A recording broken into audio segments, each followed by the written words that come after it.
Si le premier confinement au printemps dernier, au moment de Pâques, laisse encore des traces dans les finances des artisans chocolatiers berrichons, à coup sûr, la situation de ce mois de novembre devrait impacter encore une fois cette activité pour les fêtes de fin d'année en pleine période de production. Écoute, c'est un petit peu particulier. Pour l'instant, on est encore en action, on travaille, on prépare. Maintenant, on ne sait pas comment ça va se passer concrètement les prochaines journées. Est-ce qu'il va y avoir un déconfinement? Est-ce qu'on va rester cloîtré? Pour l'instant, les chiffres sont pas très très bons, mais on reste très optimiste avant tout. Produire un peu moins pour ne pas avoir de pertes, une année 2020 avec moins 30% de ventes, mais une volonté de travailler autrement. Travailler avec les réseaux sociaux, travailler différemment. C'est vrai qu'on a dû se réinventer.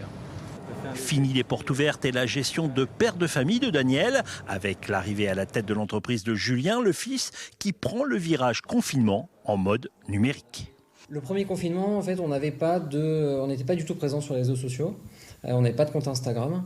On a créé un compte Instagram lors du premier confinement, donc début mars. Et aujourd'hui, on est à plus de 5400 abonnés sur cette plateforme. On a élargi notre communauté. Aujourd'hui, on a des ventes sur notre site internet qu'on expédie sur l'île de la Réunion, en Bretagne, dans le sud de la France.